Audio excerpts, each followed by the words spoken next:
ಹೊನ್ನಕಿರಣ news ಚಾನೆಲ್ಗೆ ಸ್ವಾಗತ. ವಿಜಯಪುರ ಜಿಲ್ಲೆಯ ಸರ್ಕಾರಿ ವೈದ್ಯಕೀಯ ಕಾಲೇಜಿನ ಉದ್ದೇಶಿತ ಪಿಪಿಪಿ ಮಾದರಿಯನ್ನು ಕೈಬಿಟ್ಟು ಸಂಪೂರ್ಣ ಕಾಲೇಜಿಗೆ ಆರಂಭಿಸಲು ಒತ್ತಾಯಿಸಿ ಸರ್ಕಾರಿ ವೈದ್ಯಕೀಯ ಕಾಲೇಜು ಹೋರಾಟ ಸಮಿತಿ ಸಂಘಟಿತರಿಂದ ಜಿಲ್ಲಾಧಿಕಾರಿಗಳ ಮೂಲಕ ಮುಖ್ಯಮಂತ್ರಿಗಳಿಗೆ ಗುರುವಾರ ಮನವಿ ಸಲ್ಲಿಸಿದರು.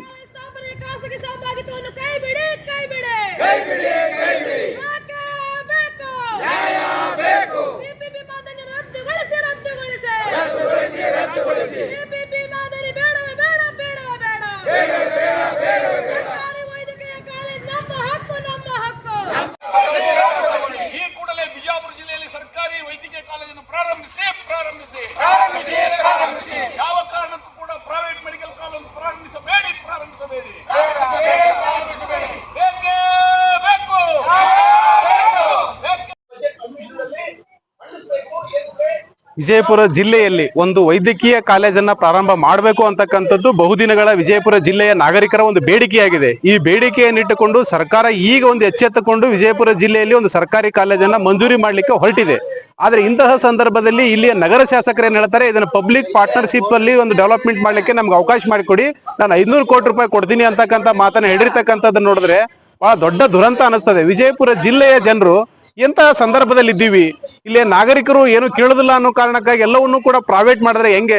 ಜಿಲ್ಲೆಯ ಜನರಿಗೆ ಒಂದು ಸರ್ಕಾರಿ ವೈದ್ಯಕೀಯ ಕಾಲೇಜ್ ಬೇಡವಾ?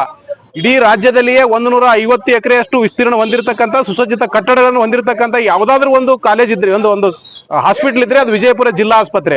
ಈ ರಾಜ್ಯ ಮಟ್ಟದಲ್ಲಿ ರಾಷ್ಟ್ರ ಮಟ್ಟದಲ್ಲಿ ಪ್ರಶಸ್ತಿಯನ್ನು ಪಡೆದಿರತಕ್ಕಂಥ ಒಂದು ಅತ್ಯುತ್ತಮ ಆಸ್ಪತ್ರೆ ಕೂಡ ವಿಜಯಪುರ ಜಿಲ್ಲೆ ಆಸ್ಪತ್ರೆ. ಇಂಥ ಆಸ್ಪತ್ರೆಯ ಆವರಣದಲ್ಲಿ ಏನನ್ನೂ ಕೂಡ ಇನ್ವೆಸ್ಟ್ಮೆಂಟ್ ಮಾಡಬೇಕಾಗಿಲ್ಲ, ಅವ್ರ ಜಾಗಕ್ಕೂ ಕೂಡ ಇನ್ವೆಸ್ಟ್ಮೆಂಟ್ ಮಾಡಬೇಕಾಗಿಲ್ಲ, ಬಿಲ್ಡಿಂಗು ಕೂಡ ಯಾವುದೇ ಇನ್ವೆಸ್ಟ್ಮೆಂಟ್ ಮಾಡಬೇಕಾಗಿಲ್ಲ.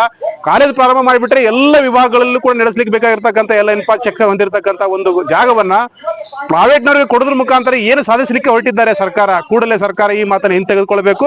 ಸರ್ಕಾರಿ ಅಧೀನದಲ್ಲಿಯೇ ಒಂದು ಸರ್ಕಾರಿ ವೈದ್ಯಕೀಯ ಕಾಲೇಜನ್ನು ಪ್ರಾರಂಭ ಮಾಡೋದ್ರ ಮುಖಾಂತರ ವಿಜಯಪುರ ಜಿಲ್ಲೆಗೆ ಒಂದು ನ್ಯಾಯವನ್ನು ಒದಗಿಸಿಕೊಡಬೇಕು ಅಂತಕ್ಕಂಥದ್ದು ನನ್ನ ಆಗ್ರಹ ಆಗಿದೆ. ಕೂಡಲೇ ವೈದ್ಯಕೀಯ ಶಿಕ್ಷಣ ಸಚಿವರು, ಮುಖ್ಯಮಂತ್ರಿಗಳು ಇದ್ರ ಬಗ್ಗೆ ಗಮನ ಹರಿಸಬೇಕು ಅಂತಕ್ಕಂಥದ್ದು ನಮ್ಮ ವಾದ ಆಗಿದೆ. ಮುಂದಿನ ದಿನಗಳಲ್ಲಿ ಏನಾದರೂ ಕಾಲೇಜನ್ನ ಅವರು ಪ್ರಾರಂಭ ಮಾಡುವ ಹಂತದಲ್ಲಿ ಏನಾದರೂ ಪ್ರೈವೇಟ್ನವರಿಗೆ ಕೊಟ್ಟರೆ ದೊಡ್ಡ ಮಟ್ಟದ ಹೋರಾಟವನ್ನು ರೂಪಿಸಬೇಕಾಗ್ತದೆ. ವಿಜಯಪುರ ಜಿಲ್ಲೆಯ ನಾಗರಿಕರು ಒಟ್ಟುಗೂಡಿ ವಿಜಯಪುರ ಜಿಲ್ಲೆಯಲ್ಲಿ ಸಾರ್ವಜನಿಕ ಆರೋಗ್ಯಕ್ಕಾಗಿ, ಸಾರ್ವಜನಿಕರ ಆರೋಗ್ಯವನ್ನು ಕಾಪಾಡುವ ದೃಷ್ಟಿಕೋನದಿಂದ ಸಾರ್ವಜನಿಕ ಆರೋಗ್ಯವನ್ನು ಖಾಸಗಿಯವರ ಕೈಯಲ್ಲಿ ಕೊಡಬೇಡಿ ಅಂತಕ್ಕಂಥ ಒಂದು ಬೇಡಿಕೆಗಾಗಿ ಒಂದು ದೊಡ್ಡ ಮಟ್ಟದ ಹೋರಾಟವನ್ನು ರೂಪಿಸಬೇಕಾಗ್ತದೆ.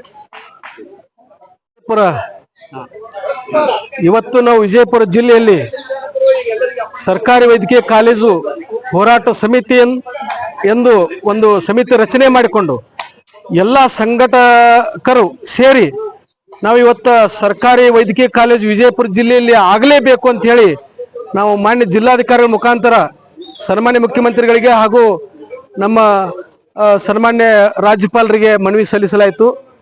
ನಮ್ಮ ವಿಜಯಪುರ ಜಿಲ್ಲೆಯ ಎಲ್ಲ ಸಮುದಾಯದ ನಾಗರಿಕರ ಪರವಾಗಿ ನಮ್ಮ ಹೋರಾಟ ಸಮಿತಿ ವತಿಯಿಂದ ಸನ್ಮಾನ್ಯ ಮುಖ್ಯಮಂತ್ರಿಗಳಿಗೆ ಮನವಿ ಮಾಡಿಕೊಳ್ಳುವುದೇನೆಂದ್ರೆ, ನಮ್ಮಲ್ಲಿ 8 ಶಾಸಕರು 2 ಸಚಿವರು ಇದ್ದು ಇಲ್ಲದ ಹಾಗೆ ಬರೇ ತಮ್ಮ ಸ್ವಾರ್ಥಕ್ಕಾಗಿ ನಮ್ಮನ್ನು ಉಪಯೋಗ ಮಾಡ್ಕೊಳ್ತಾ ಇದ್ದಾರೆ.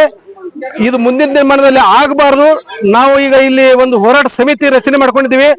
ಯಾವ ಕಾರಣಕ್ಕೂ ಖಾಸಗಿ ಅಥವಾ ಇಲ್ಲಿ ಮೆಡಿಕಲ್ ಕಾಲೇಜ್ ಮಾಡ್ಲಿಕ್ಕೆ ಬಿಡುದಿಲ್ಲ. ನಮ್ಮ ಸರ್ಕಾರಿ ವೈದ್ಯಕೀಯ ಕಾಲೇಜು ನಮ್ಮ ವಿಜಯಪುರದಲ್ಲಿ ಆಗಲೇಬೇಕು.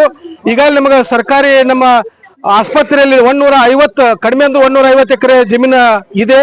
ಎಲ್ಲಾ ಮೂಲಭೂತ ಸೌಲಭ್ಯಗಳು ನಮ್ಮ ಸರ್ಕಾರಿ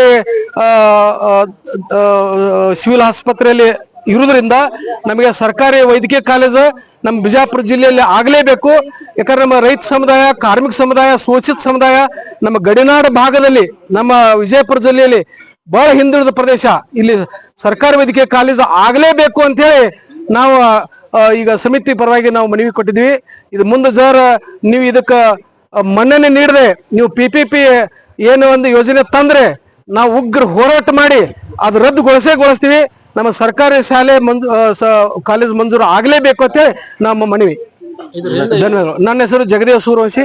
ನಾನು ಕರ್ನಾಟಕ ರಕ್ಷಣಾ ವೇದಿಕೆ ಸ್ವಾಭಿಮಾನಿ ಬಣದ ಮಾಜಿ ಜಿಲ್ಲಾಧ್ಯಕ್ಷ. ಇವತ್ತಿನ ದಿವಸ ಸರ್ಕಾರಿ ವೈದ್ಯಕೀಯ ಕಾಲೇಜು ಬಿಜಾಪುರಕ್ಕೆ ಬೇಕು ಅಂತೇಳಿ ಹೋರಾಟ ನಡೆಸ್ತಾ ಇರೋದು. ಇನ್ನೊಂದು ಪ್ರಮುಖವಾಗಿ ಅಂತಂದ್ರೆ ಸುಮಾರು ವರ್ಷಗಳಿಂದ ವೈದ್ಯಕೀಯ ಕಾಲೇಜು ಬೇಕು ಅಂತೇಳಿ ಹೋರಾಟ ನಡೆಸಿದ್ರೂ ಕೂಡ ಇತ್ತೀಚೆಗೆ ಸರ್ಕಾರ ನಿರ್ಧಾರ ಮಾಡಿದೆ ವೈದ್ಯಕೀಯ ಕಾಲೇಜು ಕೊಡಲಿಕ್ಕೆ. ಆದ್ರೆ ಏನು ಖಾಸಗಿ ಸಹಭಾಗಿತ್ವ ಇದರಲ್ಲಿ ಕೂಡಿಸ್ತೇವೆ ಅಂತ ಹೇಳಿ ನಿರ್ಧಾರ ಮಾಡಿದ್ದಾರೆ. ಮತ್ತು ಈಗಾಗಲೇ ಬಸನಗೌಡ ಯತ್ನಾಳ್ ಅವರು 500 ಕೋಟಿ ಏನದ ಕೊಟ್ಟು ಇನ್ವೆಸ್ಟ್ ಮಾಡಿ ನಾನು ಸರ್ಕಾರದ ಜೊತೆಗೆ ಸಹಭಾಗಿತ್ವದ ಸ್ಥಾಪನೆ ಜೊತೆಗೆ ಇರ್ತೀನಿ ಅಂತ ಹೇಳಿದ್ದಾರೆ. ಇದಕ್ಕೆ ನಮಗೆ ಸಂಪೂರ್ಣ ವಿರೋಧ ಇದೆ.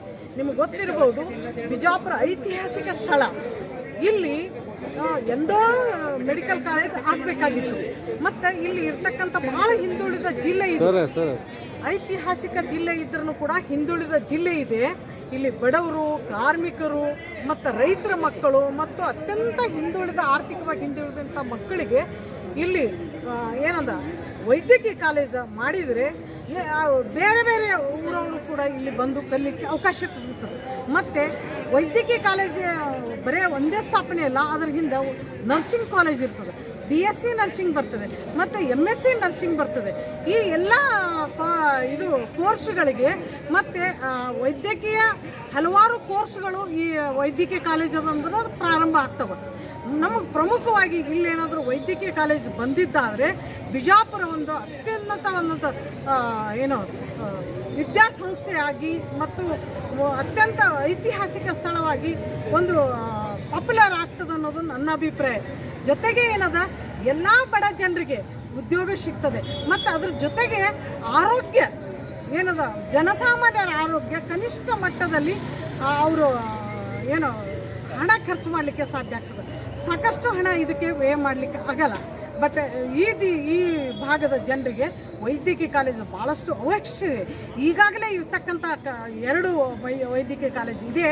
ಅಲ್ಲಿ ಇರ್ತಕ್ಕಂಥದ್ದು ಏನಂತಾರಲ್ಲ ವ್ಯಾಪಾರೀಕರಣದ ಕೇಂದ್ರಗಳಾಗಿದ್ದಾವೆ. ಬಡ ಜನರಿಗೆ ಅಲ್ಲಿ ಸಿಗ್ತಾ ಇಲ್ಲ. ಇವತ್ತು ಏನಾದರೂ ಇಲ್ಲಿ ವೈದ್ಯಕೀಯ ಕಾಲೇಜ್ ಆಯಿತು ಅಂತಂದ್ರೆ ಸುಮಾರು ಬಡ ಜನರಿಗೆ ಇಡೀ ಕರ್ನಾಟಕ ಯಾಕೆ ದೇಶದ ಮಕ್ಕಳು ಇಲ್ಲಿ ಬಂದು ಓದ್ಬೋದು. ಬಡ ಜನರು, ರೈತರು, ಕಾರ್ಮಿಕರು, ಹಿಂದುಳಿದಂಥ ಜನರು ಬಂದು ಈ ವೈದ್ಯಕೀಯ ಕಾಲೇಜಿನಲ್ಲಿ ಓದಲಿಕ್ಕೆ ಅವಕಾಶ ಸಿಗ್ತದೆ. ನಮ್ಮ ಜಿಲ್ಲೆ ಏನದ ಇದಕ್ಕೆ ಸಪೋರ್ಟ್ ಮಾಡ್ದಂಗಾಗುತ್ತೆ.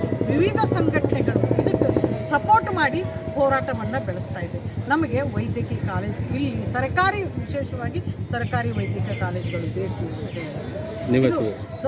ಖಾಸಗಿ ಸಹಭಾಗಿತ್ವ ಆದರೆ ಇದು ದುಡ್ಡು ಮಾಡುವ ಗಳಿಕೆಯ ಸಂಸ್ಥೆ ಆಗ್ತದೆ ವಿನಃ ಇದು ಯಾವುದೇ ವೈದ್ಯಕೀಯ ಆಗಲಿ ಶಿಕ್ಷಣಕ್ಕಾಗಲಿ ಮತ್ತು ವಿವಿಧ ರೋಗಗಳಿಗೆ ಏನದಲ್ಲ ಚಿಕಿತ್ಸೆ ಕೊಡುವಂಥ ಸಂಸ್ಥೆ ಆಗಲ್ಲ. ಫ್ರೀ ಮಟ್ಟದಲ್ಲಿ, ಕನಿಷ್ಠ ಮಟ್ಟದಲ್ಲಿ ದುಡ್ಡು ವ್ಯಯ ಮಾಡಿ. ಆದ್ದರಿಂದ ನನ್ನ ಹೆಸರು Lalitha Bijjargi, retired lecturer, government college. Thank you.